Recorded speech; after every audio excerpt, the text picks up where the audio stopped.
With the assassination of Charlie Kirk, the conservative political activist shot to death in front of hundreds of people at a speaking event at Utah Valley University. We have team coverage this morning. Marcella Robertson is tracking the new reaction coming in from across the DMV. But we start with Allison Seymour, who is bringing us up to speed on the search for the killer. Allison. Wisdom, Simone, good morning to you. At this hour, the manhunt is still underway for the person who shot 31-year-old Charlie Kirk. Now, he was hit fatally in the neck at Utah Valley University while answering a question at that event listed on his American Comeback tour about gun violence and school shootings. Utah state officials believe the shooter fired once from a nearby roof. FBI Director Kash Patel announced that hours later they had detained two people of interest, but both were released late last night. Now, Kirk was a known ally of President Donald Trump, the founder of Turning Point USA. It's an organization for young conservatives. In response to his death, the president has ordered American flags fly at half-staff. This is a dark moment for America. Charlie Kirk traveled the nation, joyfully engaging with everyone interested in good faith debate. On Capitol Hill, Speaker Mike Johnson says many lawmakers are now requesting heightened security in response to what's being called a political assassination. Here in the DMV, reaction is also pouring into Kirk's death. Marcella Robertson joins us now with that part of the story. Marcella. Yeah. Allison, good morning. Lots of reaction pouring in this morning. Both sides of the aisle say enough is enough when it comes to political violence, and they are hoping Charlie Kirk's death could be a turning point.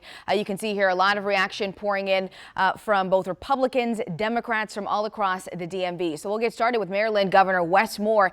He says in part, quote, political violence is unacceptable. We will not tolerate it, not now, not ever. The future of our democracy will depend on our ability to resolve political differences peacefully and not violently. On the other side of the political aisle, Virginia Governor Glen Youngkin also weighing in this morning. He says he and his wife are stunned and grief-stricken by Kirk's murder. He posted this on X saying, quote, we are praying for his beautiful wife and young family.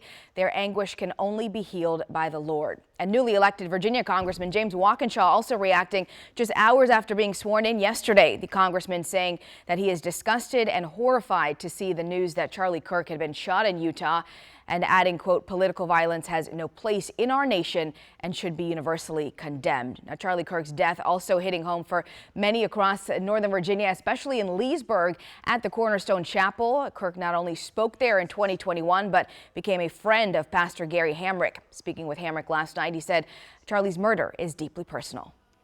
Loved God and country and was passionate about America and the success of America, especially among Gen X and Gen Z students. That's why he would go to all these different college campuses, because he knew. Wisdom and Simone, Charlie Kirk was 31 years old, leaves behind a wife and two children. We will, of course, be watching for new reaction throughout the morning, and we'll bring you guys the latest and any new developments in this. All right. Marcella, thank you. Of course, we think of, the string of political violence we've been seeing across the past couple of months. The Minnesota lawmaker assassinated alongside her husband. Right. President Trump's attempted assassination as well. The Pelosi attack. Right. Yeah. Clearly, violence is an issue when you start talking about things like this. So, sure. Yeah, something, I don't know what the answer is, but something needs to be done to fix this. Well, and at the end of the day, as we were talking about, regardless of how you felt about Charlie Kirk, he was a father. He's leaving two babies behind. He was a husband, and he was publicly executed. Right. A lot of political leaders, as we heard Marcella say, condemning the violence here that's taking place in this country, and toning down the rhetoric as well. Certainly. We're going to continue to bring you updates throughout the morning. There is still a suspect that has not been apprehended in Charlie Kirk's murder. For updates on this breaking news in real time, download the WUSA 9 app on your phone and watch us on the free WUSA 9 Plus streaming app.